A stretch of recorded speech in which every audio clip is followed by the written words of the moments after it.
No one noticed anything unusual at first. It was just another quiet Tuesday evening in Ravenwood, a small American town where nothing ever seemed to happen. The kind of place where people locked their doors more out of habit than fear. Where police scanners were usually silent, and the biggest crime of the week was a stolen bicycle or a bar fight that ended with apologies by morning. At 6:42 p.m., the emergency call came in. The dispatcher, Emily Carter, answered the phone the same way she had answered thousands before. 911, what's your emergency? There was silence. Not the kind where the line is dead, but the kind where someone is breathing on the other end, slowly, deliberately. Emily leaned closer to her screen. Hello? Sir or ma'am, can you hear me? A voice finally responded. Calm. Too calm. I think I've done something very bad. Emily straightened in her chair. What's your location? She asked, fingers already hovering over the keyboard. Another pause. Then the voice said something that made her stomach tighten. I don't want to give that yet. Dispatchers are trained for panic. For screaming. For crying. For chaos. They are not trained for someone who sounds like they're choosing words carefully, like this is all part of a plan. Emily swallowed. Okay, she said slowly, keeping her tone neutral. Can you tell me what happened? The man on the line sighed. There's someone here with me, he said. And they're not breathing. Emily's screen lit up with alerts. Is the person unconscious? She asked. Have you tried CPR? No, the man replied. I don't think that would help anymore. Emily felt a chill creep up her spine. Why do you say that? Another pause. Then, almost casually. Because I watched them stop. Within minutes, patrol units were dispatched, even without a confirmed address. The call was traced to a payphone on the edge of town, near an abandoned industrial block that hadn't been used in decades. Officer Daniel Reeves was the first to arrive. The street was empty. The payphone hung slightly crooked, its receiver dangling. No blood. No body. No sign of struggle. Just silence. Reeves radioed in. There's no one here. Caller's gone. That should have been the end of it. It wasn't. At 11:17 p.m., nearly 5 hours later, a man walked into the Ravenwood Police Department. He was neatly dressed. Clean shoes. No visible injuries. He approached the front desk calmly. I'm here to talk to someone, he said. The desk officer looked up. About what? The man smiled faintly. About the call I made earlier. That smile, barely there, almost polite, would later be described as the moment everything changed. They placed him in interrogation room B. Standard procedure. Camera on. Audio recording active. The man introduced himself as Ethan Cross, age 34. No criminal record. No known history of violence. Employed. Educated. Detective Laura Mitchell entered the room alone. She sat down, opened her notebook, and looked at him carefully.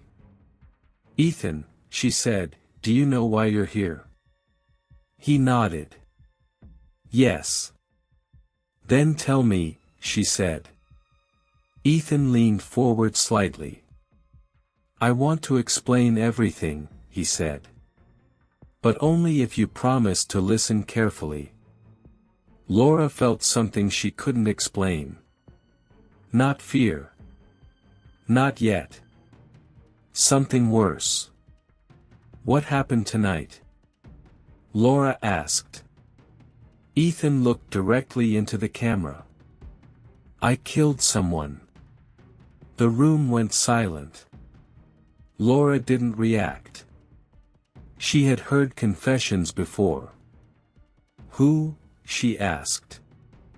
Ethan tilted his head. That's not the important part, he said. The important part is why. Laura closed her notebook. This is your chance to help yourself, she said. Start from the beginning. Ethan smiled again. And then he said something that would later be replayed in courtrooms, documentaries, and true crime channels across the world. I knew you'd say that, he said. But the beginning isn't where you think it is. Outside the room. Officers watched the monitor in silence. No one spoke. Because something about Ethan Cross wasn't right. He wasn't nervous. He wasn't defensive. He wasn't afraid. He looked like a man who had been waiting for this moment. And the interrogation had only just begun. Detective Laura Mitchell had learned, over 16 years on the force, that silence could be louder than screaming. She let it sit. Ethan Cross had just told her he killed someone, and now he waited, hands folded neatly on the metal table, eyes steady. Not darting. Not nervous. Almost curious. Laura didn't rush him. Who did you kill, Ethan? She asked again, her voice calm. Ethan exhaled slowly, as if disappointed.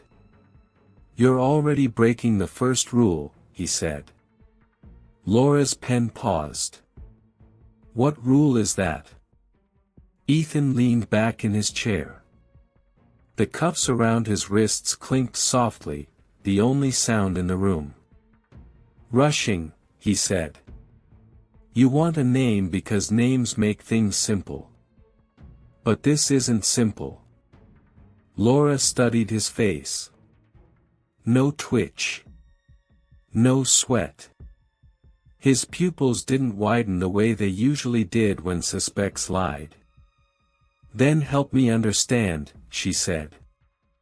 Start wherever you want. Ethan smiled, not wide, not proud. Controlled. Fair enough. Do you believe people are born bad? Ethan asked. Laura didn't answer. I don't, he continued. I think most people are shaped. Pressed. Bent into something they never expected to become. He tilted his head slightly.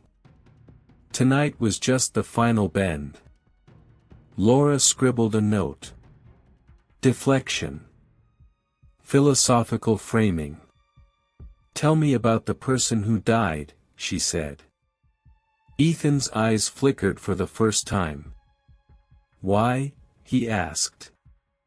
So you can pretend they were innocent. Laura met his gaze. So I can tell their family what happened. Ethan chuckled softly. That's kind of you, he said. But you won't be telling them anything.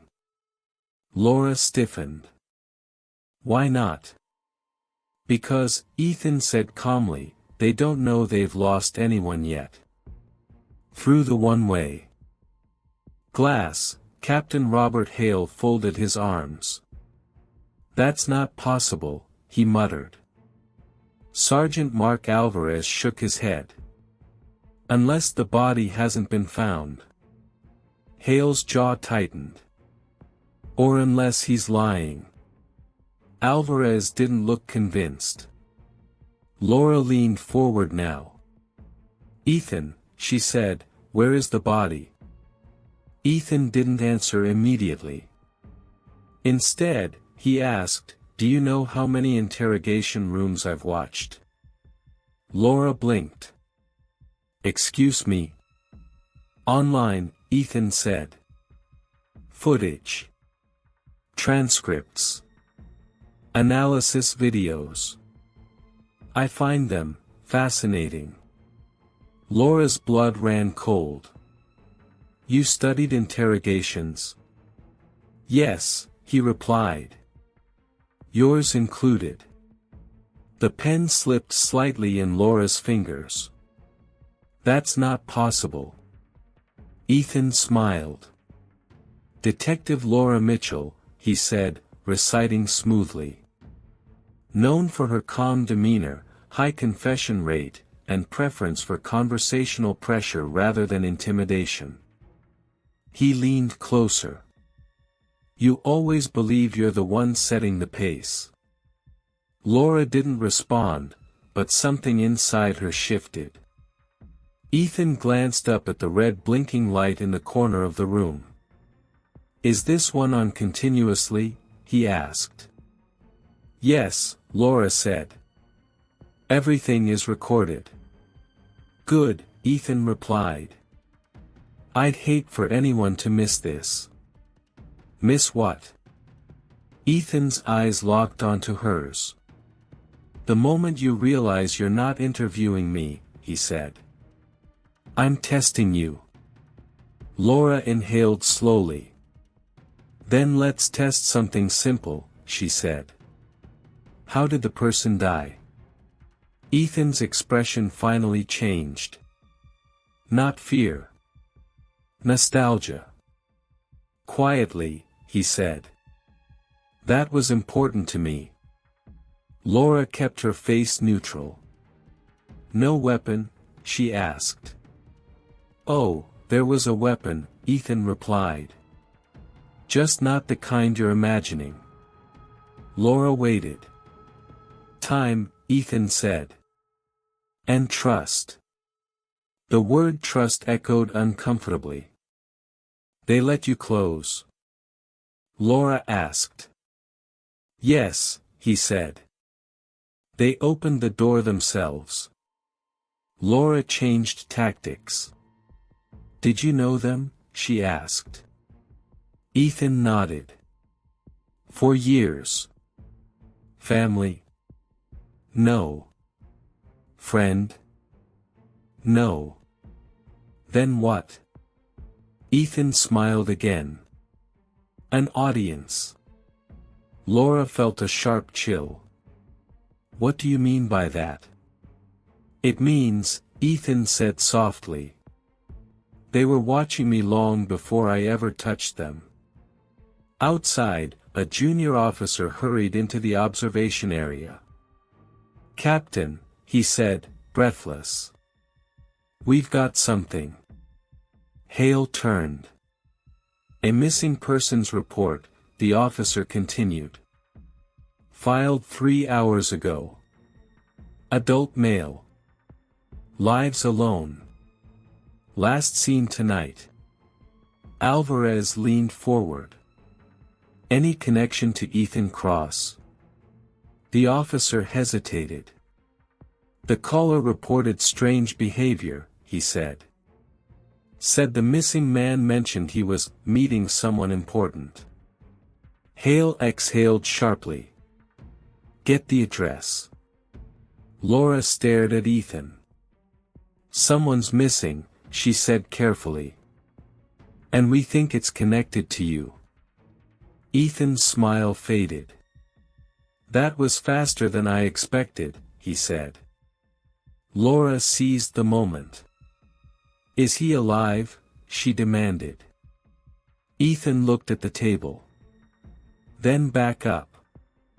"When I left him," he said. "He was." Laura's heart pounded. "When did you leave?" Ethan glanced at the clock on the wall. "About 40 minutes before I walked in here." Laura stood. If there's even a chance he's alive, you need to tell us where he is. Ethan's voice dropped. And if I do, he said. Will you promise me something? Laura hesitated. What? Ethan leaned forward, eyes burning with calm intensity. Promise me, he said, that you'll stay in this room until I finish telling my story. Silence. The camera rolled. And for the first time that night, Laura didn't know what the right answer was. The interrogation had shifted. This was no longer about extracting information. It was about control. And Ethan Cross was just getting started. Detective Laura Mitchell didn't answer Ethan's demand right away. She stood there, hands braced against the cold metal table, eyes locked on his. In her career, suspects begged, threatened, cried, lied. None of them had ever tried to negotiate control of the room like this. Outside, Captain Hale's voice crackled through the earpiece clipped to her collar. Laura, don't agree to anything. Get the location. Laura inhaled slowly. You don't get to make promises here, she said evenly. You're in custody. Ethan smiled faintly. That's what everyone thinks, he replied. At first. Laura sat back down. Tell me where he is, she said. Now. Ethan shook his head. If I do that, he said, you'll end the conversation. Officers will rush out. Sirens. Noise. Panic. He leaned forward. And he'll die alone. Laura's jaw tightened. You're lying. Ethan's eyes hardened for just a second. No, he said. I'm informing you. Captain Hale turned to the tech officer. Can we track him? Hale asked. Phones, GPS, anything. The officer shook his head. Nothing active. He ditched his phone days ago. No vehicle on record tonight. Hale cursed under his breath. Get a search team to the missing man's house anyway, he ordered. Now. Ethan watched Laura carefully. You didn't promise, he noted. No, Laura said. I didn't. Good, Ethan replied. That means you're still thinking. Laura didn't like how accurate that was. Let's be clear, she said. Someone is missing. Possibly dying. You're going to tell me where he is. Ethan tilted his head. Eventually, he said. But first, I need to know something. Laura's voice dropped. What? Are you willing, Ethan asked, to let someone die to prove you're in control? The question hit harder than any threat. Laura changed direction. Why him? She asked. Why this person? Ethan's gaze drifted to the far wall. He represented something, he said. What? Certainty, Ethan replied. The kind that makes people stop asking questions. Laura pressed gently. Did he hurt you? Ethan laughed, a short, humorless sound. No, he said. He ignored me. Tell me about your relationship, Laura said. Ethan nodded slowly. He watched, he said. Every week. Same seat. Same expression. Taking notes. Laura frowned. Watched where? Ethan smiled. Public places, he said. Lectures. Panels. Community forums. Laura felt a ripple of unease. You spoke at these events? She asked. Yes, Ethan replied. I was persuasive.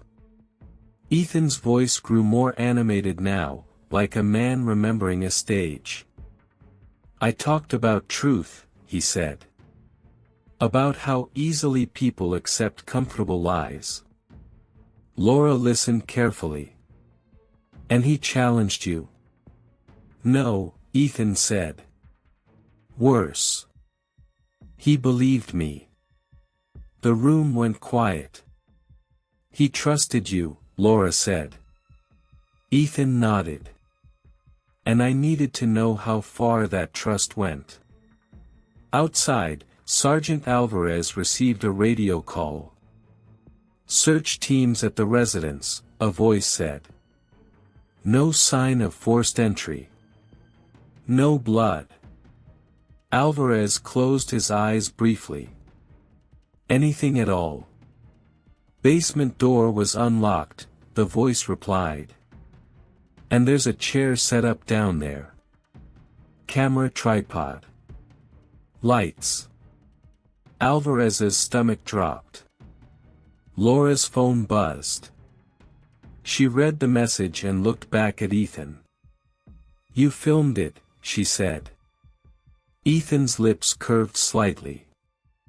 I documented it, he corrected. You planned this, Laura said.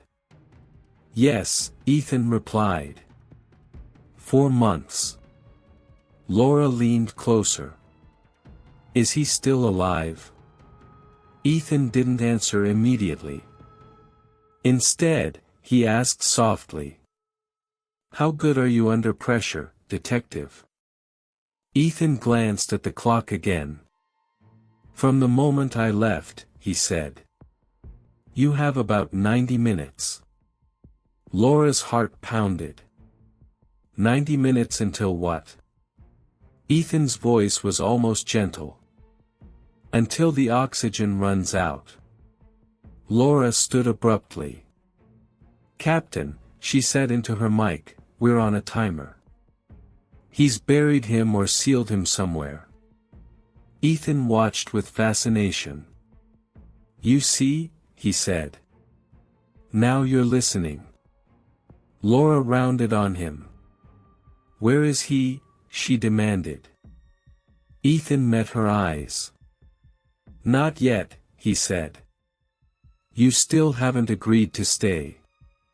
Laura clenched her fists. If he dies, she said, that's on you. Ethan shook his head. No, he said calmly. That's on both of us. Silence swallowed the room. The red camera light blinked. And somewhere in the dark, a man was running out of air. The interrogation had become a race against time. Not just to save a life, but to see who would break first. Detective Laura Mitchell had sworn to herself long ago that she would never let a suspect dictate the terms. Yet here she was. A ticking clock. A missing man. And a calm, calculating figure across the table who seemed to know exactly how much pressure the human mind could take before it cracked. Laura sat back down. Not because Ethan asked her to. Because she knew standing up again would mean losing the moment. How much air? Laura asked. Ethan raised an eyebrow. Straight to logistics, he said. Interesting choice. Answer the question. Ethan exhaled slowly. The container wasn't designed for comfort, he said. But it was designed for observation. Laura's chest tightened. Observation of what? Hope, Ethan replied. The point where it fades. Laura closed her eyes for half a second, a mistake she would replay in her mind later. When she opened them, Ethan noticed. "There it is," he said softly. "Your first crack." Captain Hale slammed his hand on the table. "She's letting him lead," he snapped. Sergeant Alvarez shook his head. "She's buying time." Hale turned. "At what cost?" No one answered. Laura leaned forward. "You want me in this room," she said. "Fine. I'll stay." Ethan's eyes lit up, just a fraction. "But," Laura continued, "you give me something real. A clue." "Now." Ethan smiled. "A compromise," he said. "I like that." He paused. "The air system isn't failing," Ethan said. "Not yet." Laura's pulse quickened. "So he's alive?" "Yes," Ethan replied. "For the moment." "Where?" Laura pressed.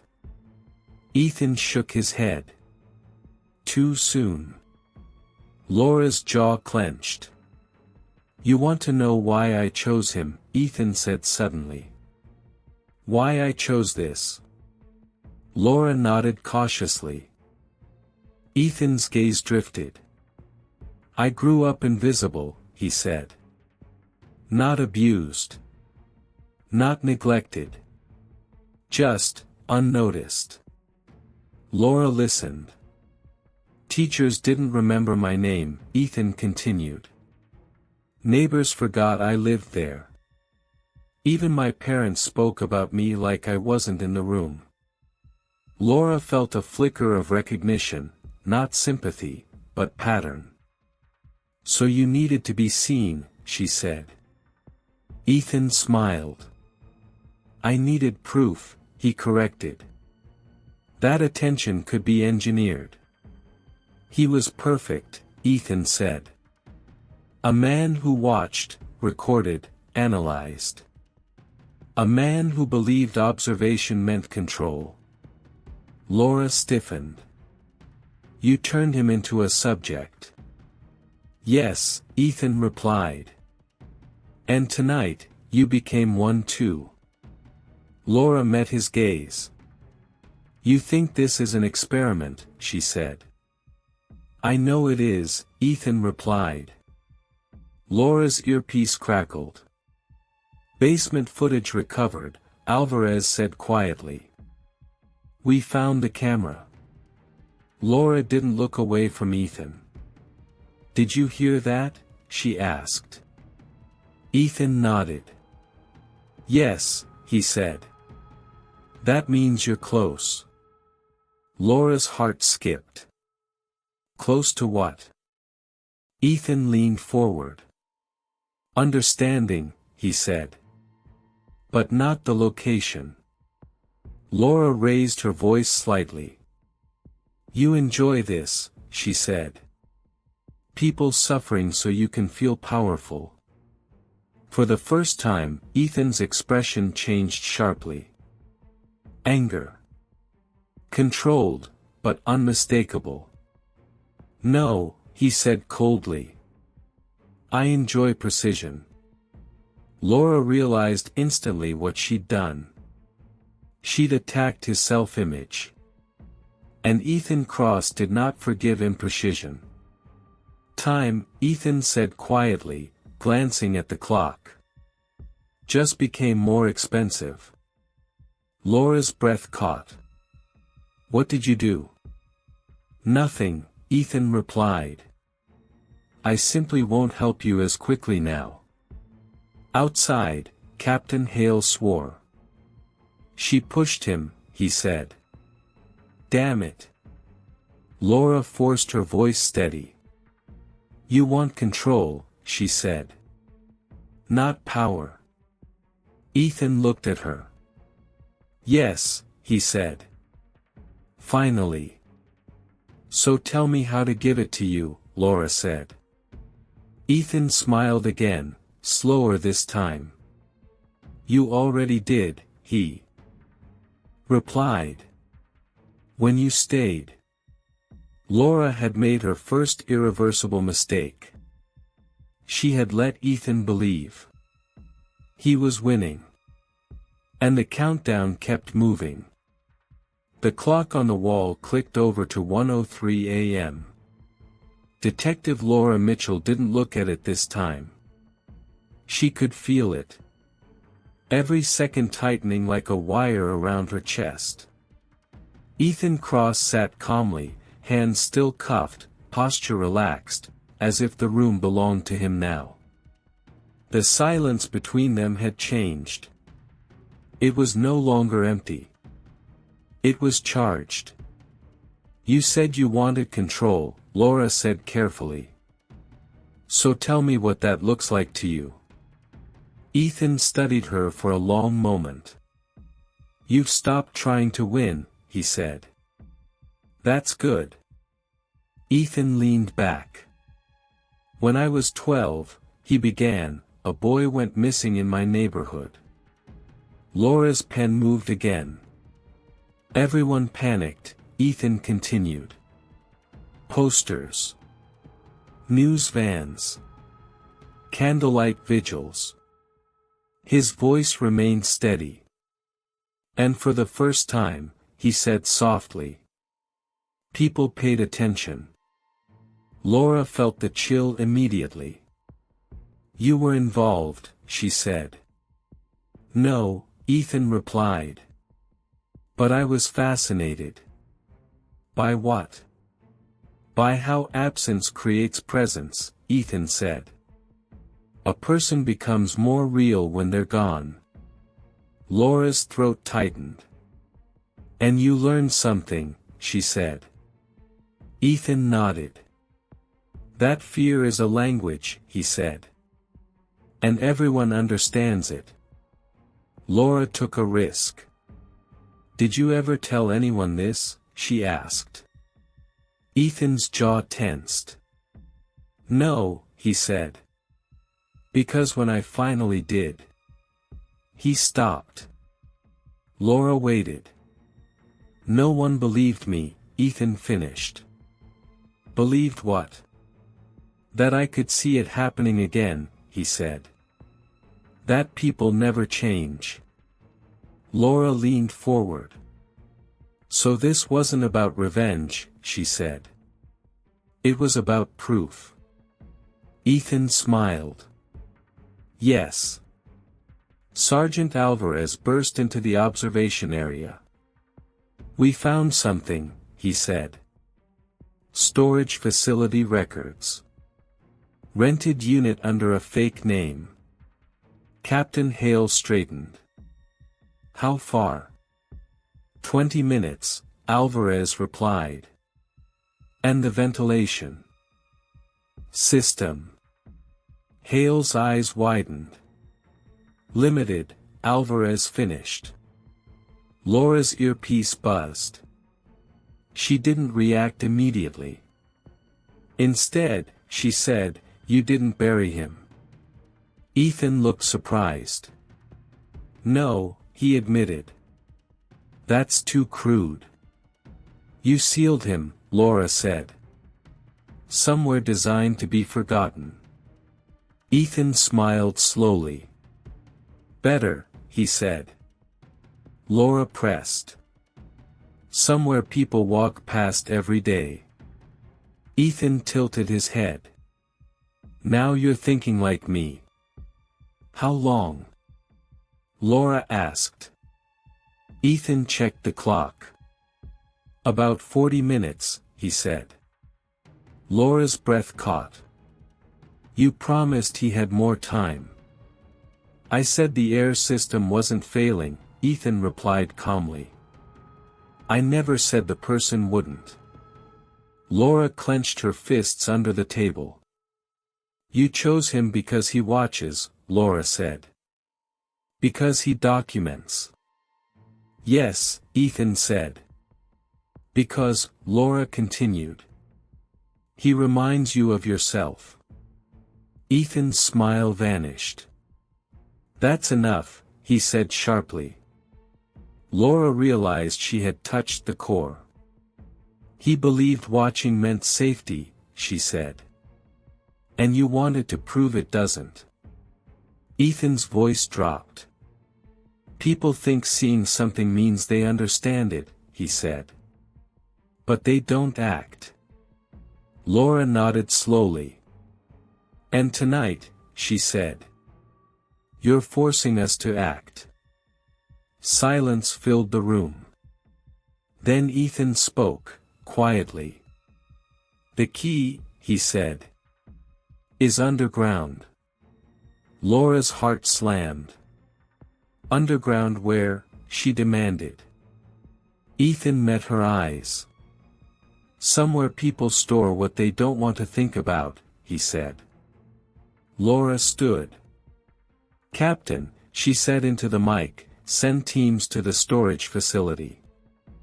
Start underground units. Ethan watched, expression unreadable. You've changed, Ethan said softly. Laura didn't answer. You're not chasing truth anymore, he continued. You're chasing survival. Laura looked at him. And you're losing, she said. Ethan smiled faintly. We'll see. The interrogation had finally produced a real lead. But Ethan Cross was far from finished. Because the closer they got to the victim, the more dangerous the truth became. The first siren cut through the night at 1:21 a.m.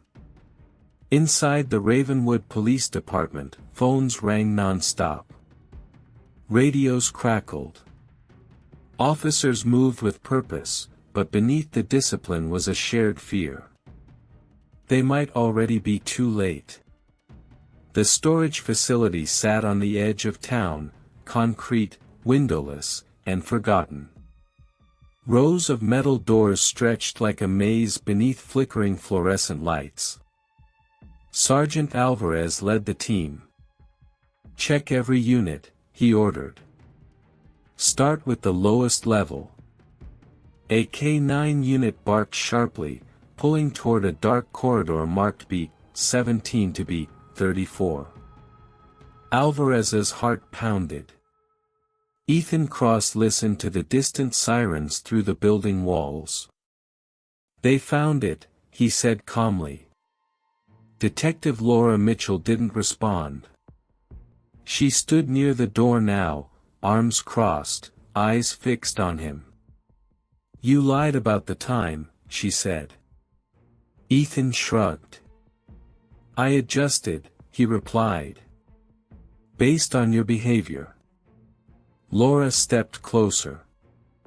You enjoy watching people scramble, she said. Ethan shook his head. No, he replied. I enjoy watching decisions. Laura lowered her voice. You told me he chose to be part of this, she said. That he trusted you. Ethan smiled. He did, he said. At first. Laura slammed her hand on the table. And then what? Ethan flinched, just slightly. Then, he said, he realized he was wrong. Alvarez stopped suddenly. A single storage unit door stood out. Its lock was new. Too new. Cut it, Alvarez ordered. The grinder screamed against metal. Sparks flew. The door fell open. Inside the unit was darkness. Then the lights came on. A clear, reinforced container sat in the center of the room. Inside it, a man. Alive. Barely. Oxygen mask fogged weakly with each breath. Alvarez rushed forward. Get him out, he shouted. Laura's radio crackled. We have him, Alvarez said. He's alive. Laura closed her eyes in relief, just for a moment. Ethan noticed. There, he said softly. That's the reaction I wanted. Laura snapped her eyes open. You wanted him alive, she said. Yes, Ethan replied. Death would have ended the story too soon. Laura felt sick. You needed witnesses, Laura said. Not victims. Ethan nodded. Exactly. Laura stared at him. You didn't do this for attention, she said slowly. You did it to be studied. Ethan smiled. To be understood. Laura shook her head. No, she said. To be remembered. For the first time, Ethan said nothing. Laura leaned in. You never planned to kill him, she said. You planned to kill the idea that observation equals safety. Ethan's jaw tightened. You think you've solved me, he said. I think, Laura replied. You underestimated one thing. What? Us. Ethan laughed suddenly, sharp, brittle. You're wrong, he said. This part hasn't happened yet. Laura's phone buzzed again. She read the message. Her blood ran cold. The victim was alive. But something else wasn't. The rescue was successful. But Ethan Cross still had one final move. And it was already in motion. The room felt smaller now.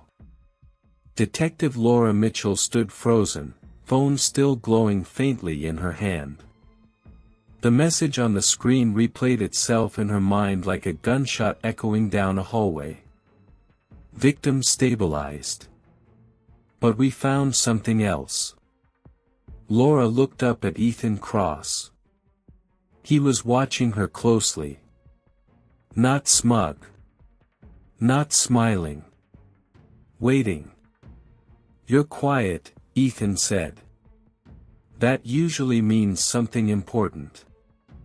Laura slipped the phone back into her pocket. They're alive, she said. Ethan nodded once. Yes. And, Laura continued, they weren't the only one. For the first time since the interrogation began, Ethan's breath caught. Just for a fraction of a second. Laura saw it. Captain Hale stared at the evidence photos spread across the table.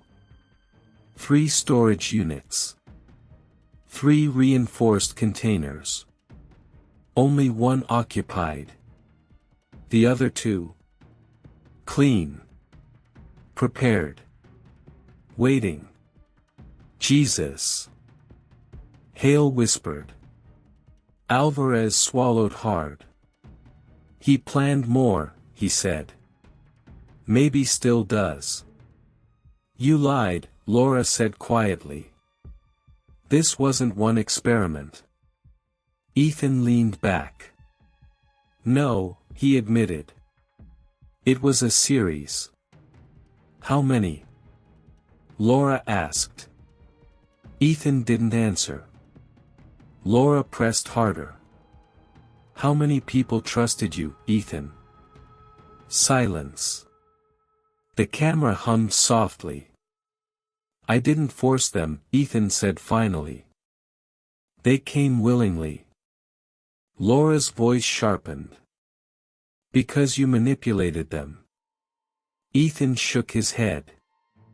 Because they wanted certainty, he replied. I gave them structure. Meaning. Laura leaned in. And then you locked them away. No, Ethan snapped. I showed them what observation really costs. Laura didn't flinch. You enjoyed the fear, she said. Ethan's jaw tightened. I respected it. Laura changed tactics again. The other units, she said. They were rented weeks ago. Ethan's eyes flicked away. So this wasn't spontaneous, Laura continued. You were rehearsing. Ethan laughed softly. Everything important deserves rehearsal. Laura felt the weight of it. You were planning to turn yourself in from the start, she said. To make sure this was recorded. Ethan nodded slowly. Yes. You didn't want the victims to see, Laura said. You wanted us to. Ethan smiled faintly. Law enforcement. Media. Analysts, he said. People who believe distance makes them safe. Laura shook her head. You wanted to be studied like the killers you watched, she said. Ethan's smile faded. I wanted to be understood, he said sharply. No, Laura replied. You wanted control over the narrative. Laura stood. You failed, she said. They're alive. And the others were never there. Ethan's voice dropped. They could have been. Laura froze. What? Ethan looked up at her, eyes darker now. I stopped myself, he said. That's the part no one talks about. Laura stared at him. You want credit, she said. Ethan swallowed. I want acknowledgement. He whispered. Laura leaned closer. You didn't stop, she said. You delayed. Ethan looked at the camera again. Maybe, he said softly. Laura's stomach dropped. Is there someone else, Ethan? She asked. Silence. Then. Yes. Where? Laura demanded. Ethan smiled, not calmly this time. Broken. Not underground, he said. Not sealed. Laura's pulse spiked. Then where? Ethan leaned forward, voice shaking slightly. Somewhere no one locks the doors, he said. Somewhere people think they're safest. Laura's blood ran cold. Holmes, she whispered. Ethan nodded. The case had just expanded. This was never about one victim. Never about one night. And Ethan Cross still held one final secret. The room exploded into motion. Captain Hale's voice cut through the chaos outside the interrogation room. Lock this down. Now. Get patrols moving, residential priority. Radios screamed to life across Ravenwood. Possible active threat. Multiple locations. Use caution. Inside interrogation room B, time felt warped, stretched thin and ready to snap. Detective Laura Mitchell stared at Ethan Cross like she was seeing him for the first time. You said Holmes, she said slowly. Plural. Ethan nodded. Yes. You're telling me, Laura continued, that while we were focused on the storage unit, someone else was already in position, Ethan finished. Laura's voice hardened. You planted them. No, Ethan said. I inspired them. Laura's stomach dropped. I wasn't alone, Ethan said.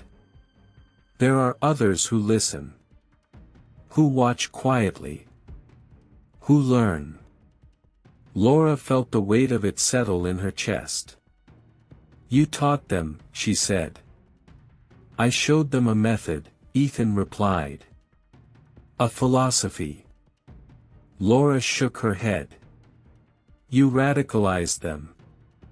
Ethan smiled faintly. Is that what you call influence when it scares you? Patrol cars flooded residential streets. Officers knocked on doors, checked windows, scanned yards. Families stood confused in pajamas. Dogs barked. Lights flicked on across neighborhoods. Sergeant Alvarez barked into his radio. Any confirmed addresses? A reply crackled back. Negative. But we're getting something, security footage. Door cams. Alvarez's grip tightened.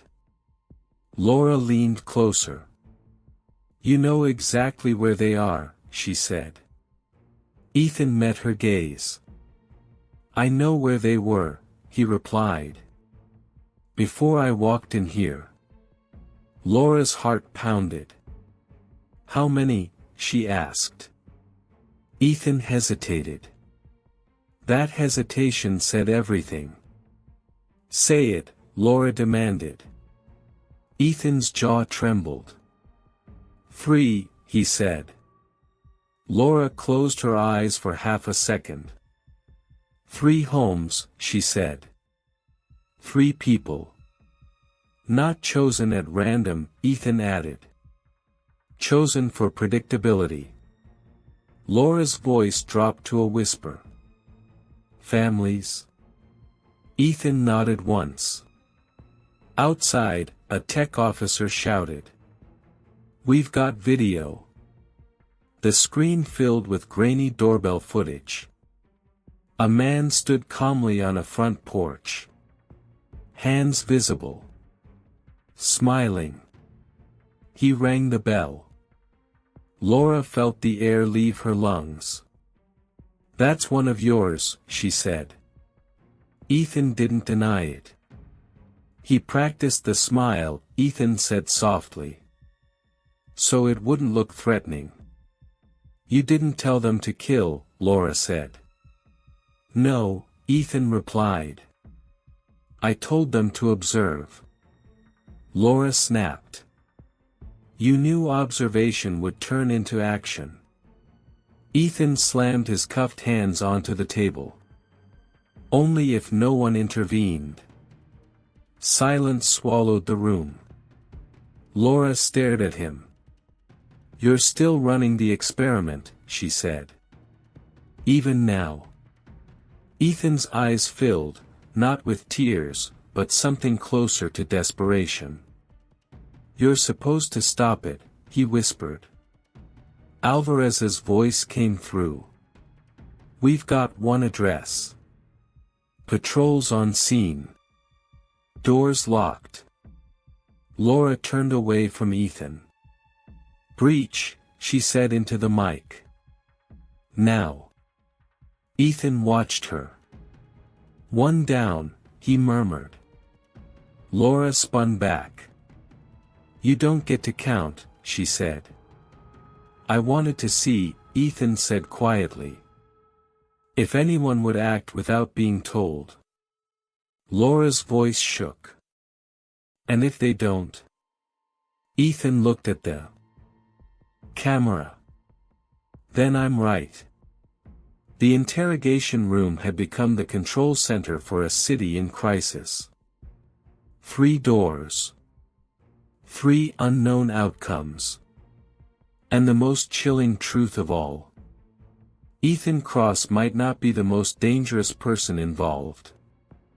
The first door came down at 2:11 a.m. The sound echoed through the radio like a gunshot. Breach successful, an officer shouted. We're inside. Detective Laura Mitchell stood frozen in interrogation room B, eyes locked on Ethan Cross as if sheer will could keep the city intact. Ethan tilted his head, listening. Door 1, he said quietly. Laura's voice shook with fury. You don't get to narrate this. Ethan didn't respond. He was counting. Officers swept through the living room. Furniture overturned. A lamp smashed on the floor. A child's backpack near the stairs. Clear, someone yelled. They rushed upstairs. In the master bedroom, they found him. A man standing in the corner. Hands raised. Shaking. No weapons, the officer reported. Subject in custody. Relief flooded the channel. One down. Alive. Laura exhaled sharply. That's one, she said. Ethan closed his eyes briefly. Good, he murmured. Laura leaned in. You didn't expect that, she said. Ethan opened his eyes. I hoped, he replied. The second address was quieter. Too quiet. Officers knocked. No answer. They circled the house, flashlights slicing through darkness. A window at the back was open. Movement inside, an officer whispered. They entered. The body cam footage later showed everything. A man sitting at the kitchen table. Hands folded. A notebook in front of him. No victims. No weapons. Just pages filled with handwriting. Observations. Schedules. Names. Subject compliant, an officer said. But, Captain, this guy's been watching them for weeks. Laura felt sick.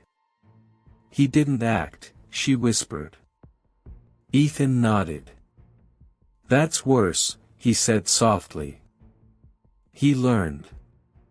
Laura turned on Ethan. You created this, she said. Even when no one dies, you still win. Ethan's breathing grew uneven. No, he said. That wasn't the goal. What was? Laura demanded. To see who would stop, Ethan said. To see if someone would choose responsibility. Laura shook her head. You confused responsibility with obsession. Ethan laughed suddenly, high, sharp. Did I? He said. Or did I just remove excuses? Everyone waited for the final call. Seconds stretched.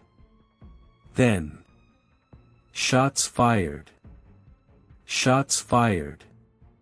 Laura's heart slammed. The third house was chaos. A neighbor screaming. Police lights flashing red and blue across broken glass. An officer shouted into the radio. Suspect down. Repeat, suspect down. Laura staggered back.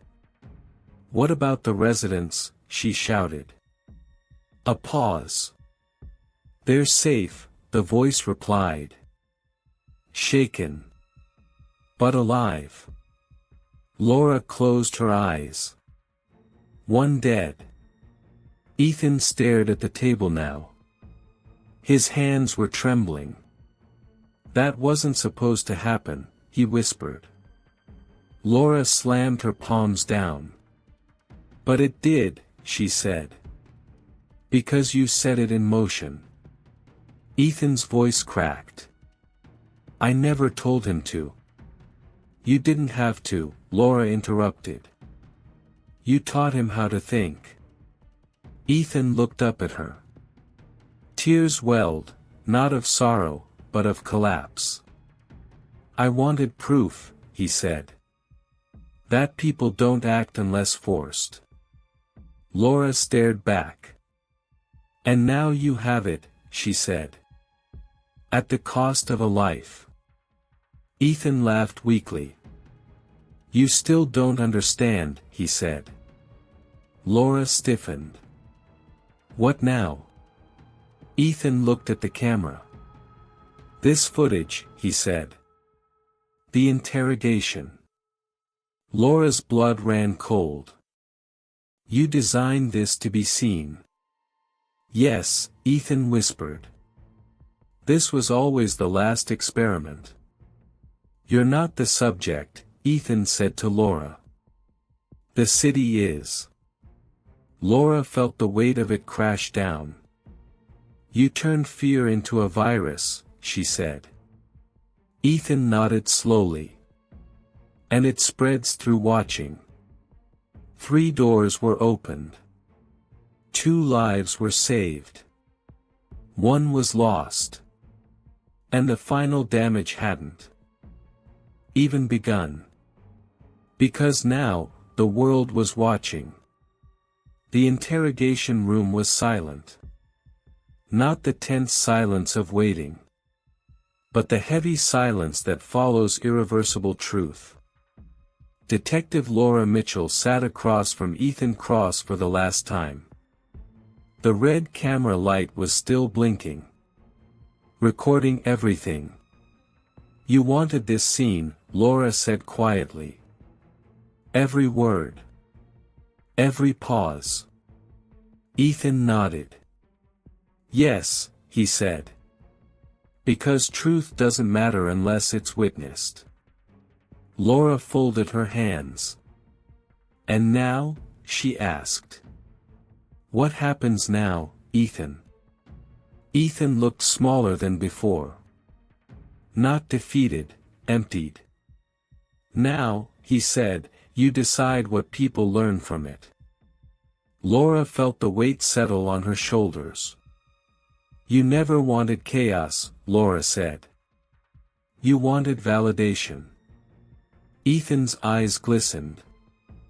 "I wanted someone to say," he whispered. "You were right. People don't act until fear forces them." Laura shook her head slowly. "You were wrong," she said. Ethan frowned. "No," he insisted. "They only move because I pushed." Laura leaned forward. "They moved because we chose to protect," she said. "Fear didn't save those families. Action did." Ethan stared at her. For the first time, he had no response. Captain Hale's voice came through the intercom. "Laura. Media's demanding the footage. Prosecutors too." Laura closed her eyes. The footage would go viral. Break records. Create imitators. Or it could be buried. She opened her eyes and looked at Ethan.